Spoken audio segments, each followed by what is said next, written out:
Welcome back to Learn Astrology with Mary. My name is Mary English. You can find me at www.maryenglish.com, maryenglish.co.uk and UK Astrologer. At the moment, you can also find me on Instagram, maryenglish.co.uk. Hello, how are you? Now, as I said last week, because last week was all about setting up your practice. Now, this week, we're going to be talking about having your first client or your first clients. So let's assume you haven't read for anybody yet, but you might have had some conversations with some friends, but now you want to have your first paid consultation with someone. Now, I have said before, the best thing to do to get you into the habit of that is to read for a friend in a very relaxed way, but insist that they take you out for a cup of tea so that you're getting something in return. You're not doing it for, inverted commas, free. There's some sort of energy exchange. And then if you've got any sort of social media presence, you could sort of announce the fact that you're going to start doing readings and that you're the first 10 people that contact you will have a reading at a very reduced rate, half price, whatever, so that you're getting your first few people figuratively through the door. It could be literally, because it all depends where you're practicing.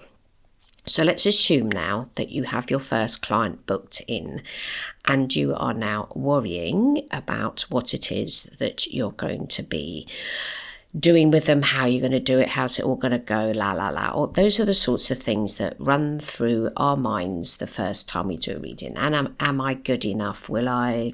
Whatever. Now, assuming you've got them booked in, so let's say they're coming tomorrow, they're coming at 10 o'clock, you will need to prepare some charts in advance.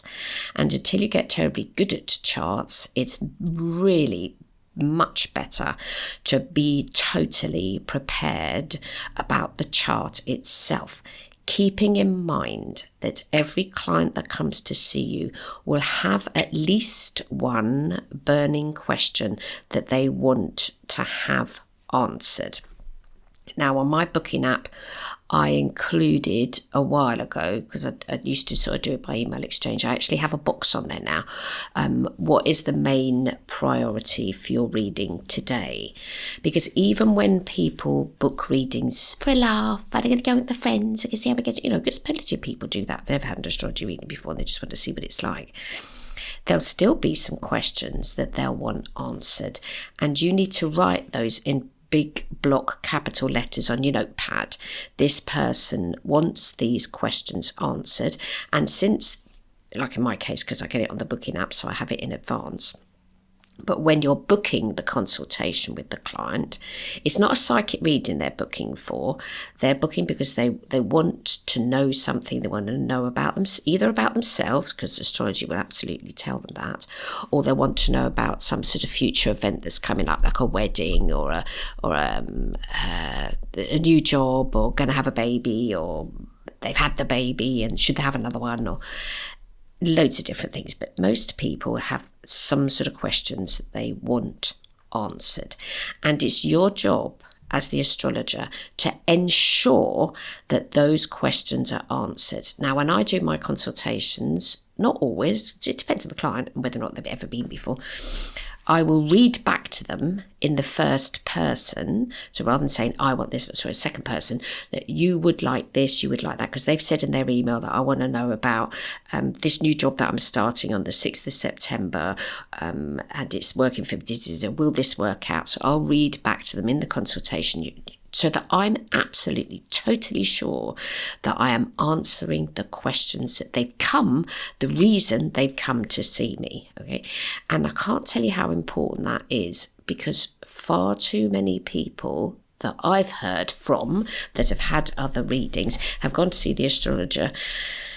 The person's gone to an in-depth detail about they've got this aspect and that aspect and this, and it's meant nothing to them. It's just gone over their heads.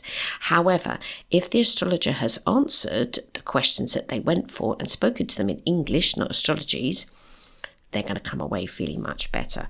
And the other thing, and I've said it before, I'll say it again, please take a counselling skills course, Because if all you do in the consultation with your client is just listen to what they're telling you, that will be money well spent as far as they're concerned. Okay, because at least they've had their concerns listened to, and that in and of itself is extremely important.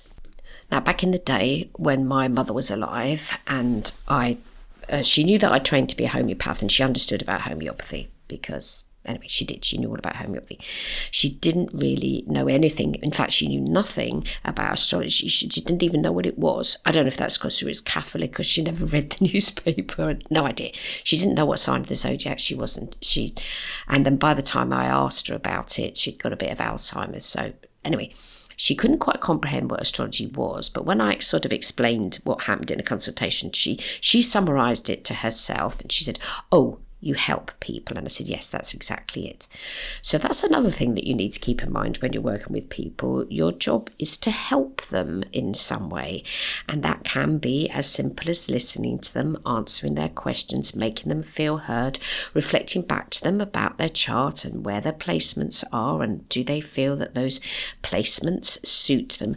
Because I did a reading recently for a lady who knew nothing about astrology and had had a number of astrology readings, and the only thing that she remembered was that they'd kept saying to her that the house and the home was important. And I can see why the astrologers said that, because this particular lady had a Cancer ascendant. But that was it, the Cancer ascendant.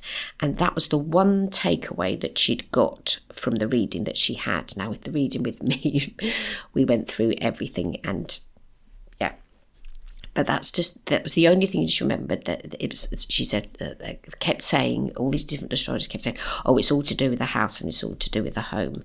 And how it had manifested in her life, that wasn't totally where she was coming from, because this particular lady had Sun in the third house, and Sun in the third is communication, and she very much wanted to be heard. And she actually said at the end of the consultation, I feel as if I've been heard. She said, thank you very much for listening. Okay, so whether or not she remembered any of the astrology is beside the point. She thanked me for listening to her. So that, again, in and of itself is extremely powerful for a client. Okay, so that's the background and the backstory and stuff. So let's get on to an actual reading. Now, the types of charts that I make, the first one obviously is the natal chart, and quite a lot of the consultation is going to be based upon that. Now, depending on your client, because they're going to be one of three different qualities or modalities, they're either going to be fixed, mutable, or cardinal, tailoring the consultation for them needs to take that into account. So a mutable client will definitely want to talk about the past and something that happened and have some resolution to it. Get the date from them about the thing that did happen to them that they are so stressed about now. So it could have been just last week, but get the date and do the chart for that. And you might not even know that until the consultation's going. So make sure you've got your software ready that you can quickly construct that chart.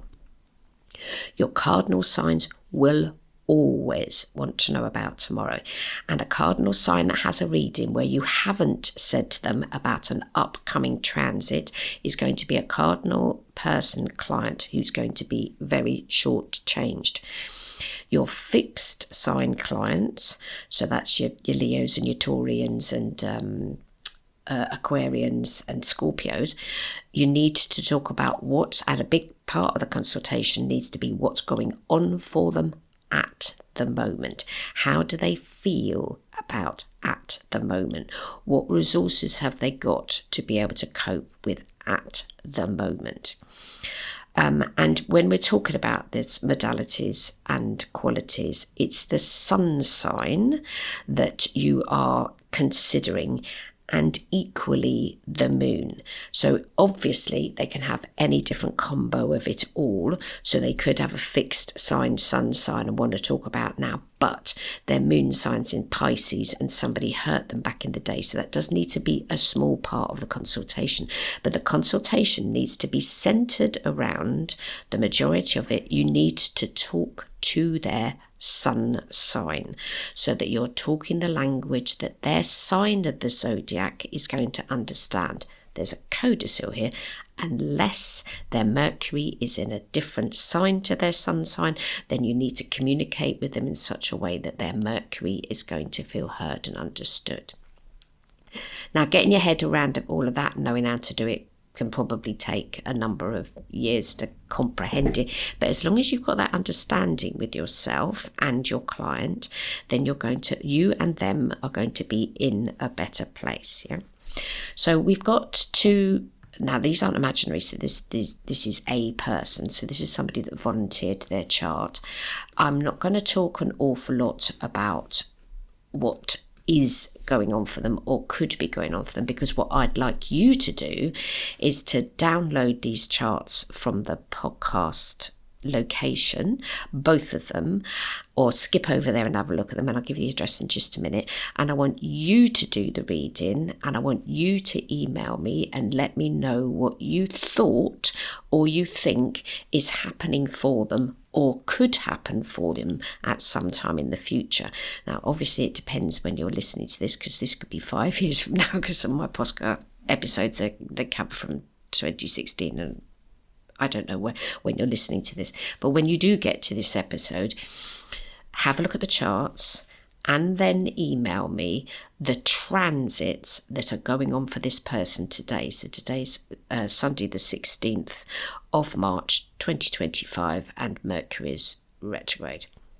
So I'll give you the details of their natal chart, and then you need to consider those points that I've raised about the qualities and the modalities, and what is this person really going to want to know about, what's going to be important for them, what's their raison d'etre, why they're here. Yeah, so I'm not going to tell you that. I want you as a practice to send me an email, mary@maryenglish.co.uk, of what you think this person would like to hear, and then I'll put those all together for a future episode, because it won't be next week, because I've got a special guest next week, and that's Rod Chang, who is an astrologer. He's also an astronomer, and he's a trustee for the Astrological Association. So we've got that coming up next week. So it possibly will be in a future episode where we'll come back to episode today, which is episode 431.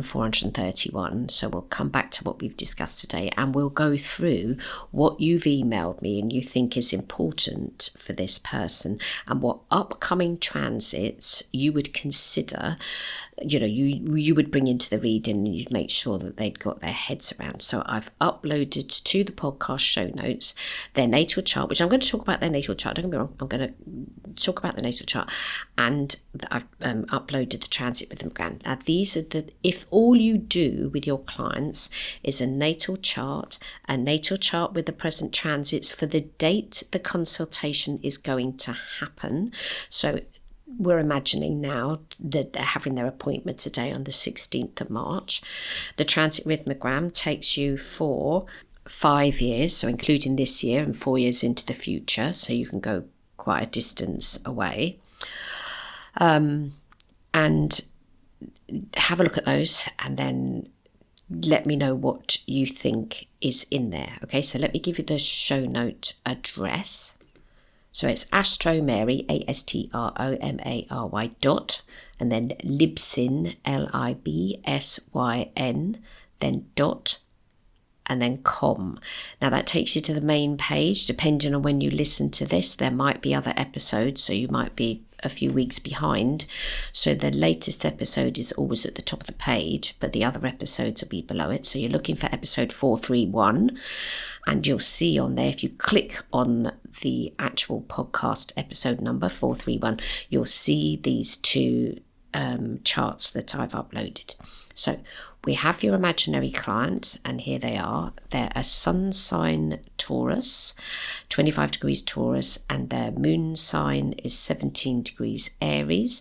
Their Mercury is Taurus, and their ascendant is 20 degrees Aries.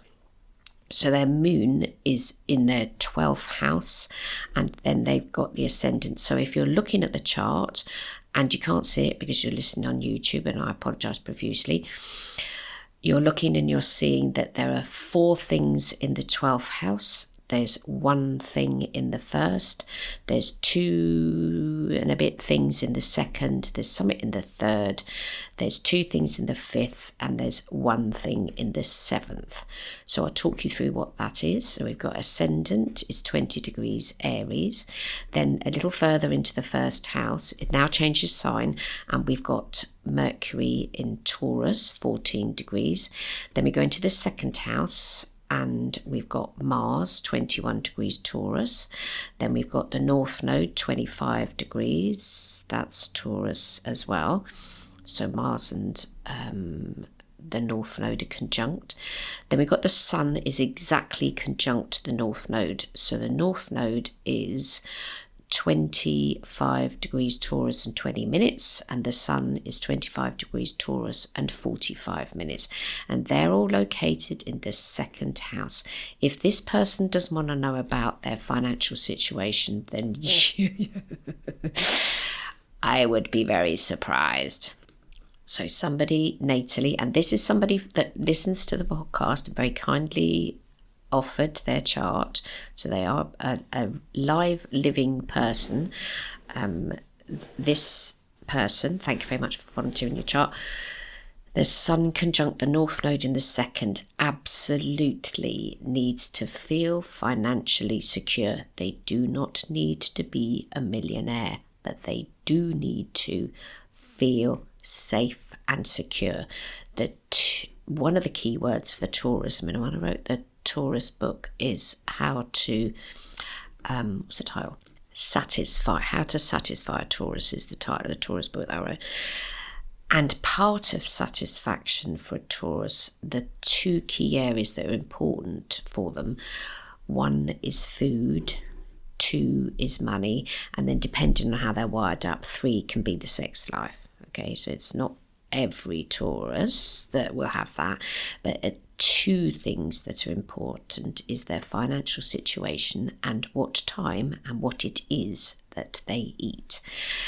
Do never condemn a Taurus for that. That is what is important for them. Doesn't matter whether or not it's important in your life, but that is extremely important for them. And I know because I'm married to one, and I also know because I have a supervisor who's one, and I have a cousin as one, and I have read for a lot of Taurians. Trust me, food and finances, the 2 F's, are extremely important. Now, they're not going to lie awake at night worrying about those things because they might already have them resolved, but if those things aren't resolved, then it's going to be extremely difficult for them. So that's the second house. So that's something, and the North Node is in there. So you would also need to consider and discuss with them about where their North Node is located and what it's all about. Yeah. Third house, we got Jupiter, nice placement for it. Jupiter's pretty happy in the second, it's in the third, and it's in the sign of Cancer. 4th house is empty, doesn't matter. 5th house has got a Pluto-Uranus conjunction, and it's an exact conjunction because Pluto's 15 degrees and Uranus is 15 degrees, and it's in the 5th house of creativity and romance. Generally speaking, make a sweeping generalization here now, Taurians can be very much into art, A-R-T, so some sort of, quite a lot of Taurians are good at art, painting. They might not have discovered it within themselves, but they do like that whole thing. The creating things with their hands is important, things that their hands could do, not their minds so much. I'm not saying they can't be authors or anything, but the hands being able to create things can be important. And in the fifth is the house of creation, and we've got 2 outer planets there, so they need to feel that they're fitting in some way with their peer group, depending on what their peer group is. Yeah, both of those planets are retrograde. Those are the only 2 retrograde planets in their chart. Oh, sorry, there's one more, and we'll come on to that next. 6th house is empty. 7th house has Neptune retrograde in the sign of Scorpio. We could also do, if you're up for it, you could let me know what, I'm going to cross out their date of birth. And see if you can find their date of birth by me just telling you the planets that we've got. So we've got a challenge on there. One is, let me know, what transits for this person would you be considering, and also what do you reckon their date of birth is. Okay, I'm going to block that out on the podcast show notes, so when you download the chart it won't be on there. So if you can let me know where you think this person, the date of birth you think this person might have, and if you can guess the country, then you get extra brownie points, and maybe I'll give you a discount for a reading. So there's your motivator for you. So now we're empty. We've got nothing in the 8th, nothing in the 9th. The MC's in the 9th in the sign of Capricorn, 7 degrees. The 10th is empty, the 11th is empty, and then we come into a rather packed 12th house. And we're still going around counterclockwise. We start with Chiron in the sign of Pisces. It's not a planet, but it's a consideration. 25 degrees Pisces. We've got Saturn at 27 degrees Pisces. We've got... because now we're changing sign because it's a 2-sign house. We've got Venus in the sign of Aries, 13 degrees, and the moon in Aries at 17 degrees. And then 1, 2, 3 degrees, and then we're back to the ascendant at 20 degrees. Okay, so I've talked you through which planets are in the chart. So shape-wise, we're looking at a bit of a seesaw. We've got 8 planets on the left-hand side of the chart, and we've got 7 on the left, and we've got 3 on the right, because we've got the conjunction of Pluto and Uranus in the 5th.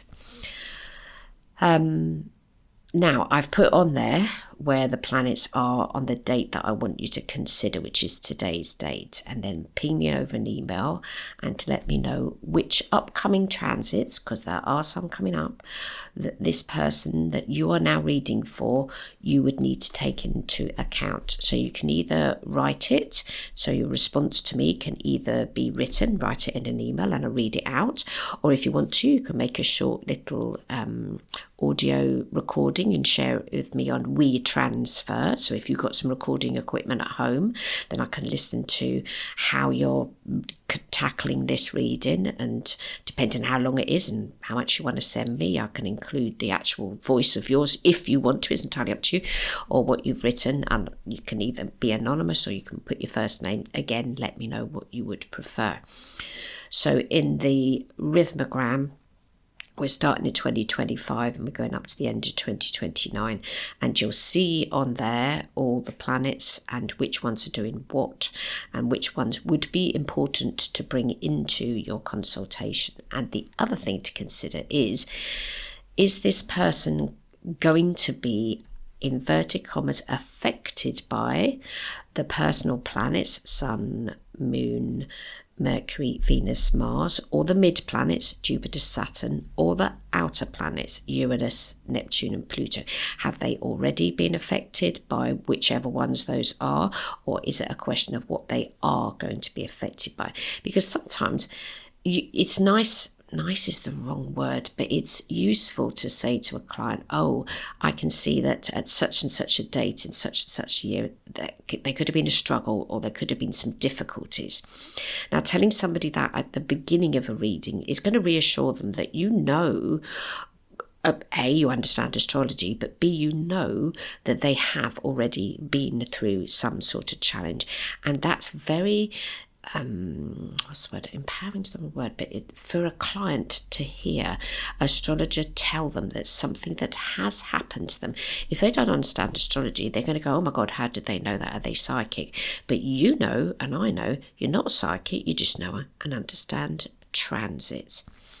Transits are very, very important. Now, this is a beginner reading. You would only need to go through with the person their natal chart and chat them through it, what they're doing, how do they feel about these planets in these houses. Then you're going to go to the transits as they are today, which is I put on the outside of the chart. So I've made a natal chart with today's transits. And then I've made separately a transit rhythmogram so we can go into the future for the person and talk to them about what might be coming up. Okay, now they are a Taurus, they will want to talk about now However, their ascendant is cardinal and their moon is cardinal, so we do need to be discussing with them what is or isn't coming up. So keep that in mind when you're sending me your report. Okay. So the important thing is your client goes away with an answer to a question, especially if they're a Gemini or a Sagittarius. Those are two signs of the zodiac that absolutely want answers to questions. I don't think there's another sign of the zodiac that asks more questions than Gemini and Saggy. Now, keeping in mind, it doesn't matter really. Gemini and Saggy will ask loads of questions, and then what happens is they'll ask so many questions that then they're frozen to what to do next. But in the consultation, if you go back through, like I always read back to the initial email or what they've written in the what do I want to have discussed box, have I answered your questions? And I always end the reading, how do you feel now? Have you got any further questions? Do you have a plan for yourself? Have we resolved this issue that you brought to the consultation that we together have talked about? Because I don't like the readings that I do to be, I'm the wise one and I know everything. For me, and I've got Sun in the 7th and I flipping live my chart, is that it has to be balanced, that there's a discussion and we together are talking about, you're the imaginary client now, we're talking about your life. And I'm not the super duper wise one. It isn't me anyway. It's astrology that will guide us together to talk about what's necessary for you, the client. Yeah. Never make out that you know everything. I think that's bad astrology to do that, because you don't. You could easily miss something in a chart. You might even miss something pretty obvious, but it doesn't matter as long as your client goes away feeling calmer, has a better plan of what they want to do, has some resources that you've pointed them to, understand something in their chart. Oh, now that makes sense. This particular lady I was working with didn't even know what her moon sign was. And when I talked that through with her, and I just spoke English, I didn't say, you got it, I just said, that you feel better when this, that, and the other's happened. She goes, oh, yeah, that's a really good summary of me. Whether or not she remembers that was her moon sign's beside the point. But the important thing is that it's a dialogue. If you spend the 60 or 90 minutes of this person's consultation yakking on about this and that and the other in their chart, and you can see them glazed over in their face, then you're not doing astrology, you're doing a lecture. It's not a consultation, you're not helping them. Let the person speak, let them tell you their version of their life and how they are living it. Because the other thing to keep in mind is that you can't expect a client to suddenly change their whole life just because they've had a flipping consultation with you. They're probably going to carry on as things are, but they've had a little bit of a chat and a chance to be able to get clearer in their minds about what is or isn't happening for them. And equally, what's most important, and that is more important than anything else, is that you can tell them how long a transit's going to last for. How long will this go on for? Is it days? Is it weeks? Is it months? Is it years? And once they know how long this is going to last, because you know the speeds of the planets and how long they stay in signs and how long they're going to be exactly conjunct to something, you could tell, well, yes, it is really tricky at the moment, but when we get to the 5th of August and this planet is going to change signs and things are going to lift. So keep your first readings as simple as possible. A, because you don't want to confuse yourself, but B, you don't want to confuse your client. And years ago, I remember talking to a homeopath, so this is homeopathy now, astrology, and they were saying that just using first aid remedies was extremely beneficial to people, because in homeopathic prescribing, there's two different ways of prescribing. One is you prescribe for the person. It's called a constitutional remedy. You take everything into account, sort of whether they like, what sort of foods they eat, the stresses that they've been under, their motivations, what else do you cover? It's weather, food, physical things that have happened to them, how they react to stress, etc. That's called a constitutional prescription, and they're very beneficial. And then there are first aid prescriptions. So they've got a cough. You don't need to give a constitutional prescription to somebody who's got a cough. Give them a flipping cough remedy, but you have to give them the cough remedy that will match their cough that they have, because it's a very chesty cough. Like that. So you have to give them the very, very chesty cough remedy. There's no such thing as a cough remedy in homeopathy. There has to be the type of cough they've got.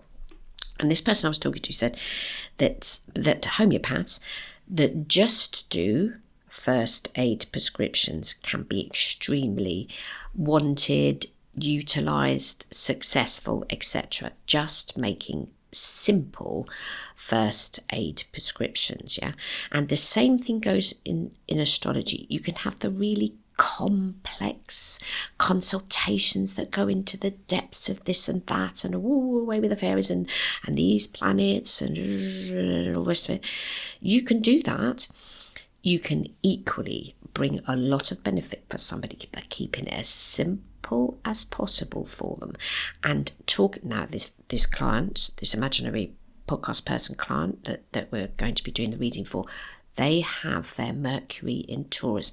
I would be speaking much more slowly with some gaps in between the words. I wouldn't be doing the yakety yak like I do in the podcast. I would absolutely slow down, because, as I mentioned earlier, take into account the person's Mercury, because that's the one that's going to be listening to you. It doesn't matter anything else on the chart, but it's the Mercury is the one that's going to be turned on, the one that's going to be switched to listening to you. And if you're not communicating with that Mercury the points that they need to understand or go away the consultation with you, again, you've missed. You haven't answered it. But keep your initial consultations as simple as possible, and explain that you're a beginner, and people don't mind you saying that you're a beginner. They don't mind that at all, as long as you don't charge them a ridiculous amount of money. But you do charge them something. And staying at that level of basic astrology is just as valuable for your client as the person that's going to go away with the fairies and go into complex details about things. Okay, so please start doing simple readings, and you may stay at simple readings and still be of extreme value to everyone that you work with and has a consultation with you. So today we've been talking about initial consultations, the first ones that you're going to have with real people. Even if they're friends, you're going to charge them some money. You're also going to look at the show notes, and you're going to download and have a look at the chart that I've shared today, and you're going to let me know what would need to be included in the consultation that I obviously haven't told you already. What would be important for this person? What transits coming up would you absolutely make sure that they got their heads around? What is going to be important for them? Ping it an email to me. You can send me audio if you like. Share it on WeTransfer, because that's free, and I'll get the link and I'll download it and have a listen. You could do a whole consultation. Get experimental. And if you can guess their date of birth and the country that they're born in, if you can get me the city, I'll be very impressed. But if you can get me the date of birth, then you'll get a prize, you'll get a discount or something. We'll talk about what the prize might be. And so I hope you have a fab week. I will be back next week. I've got Rod Chang as a guest. So we haven't had a guest for a while, so it's going to be absolutely lovely having a chat with him. Really looking forward to it. So I hope you have a fab week. Bye-bye now.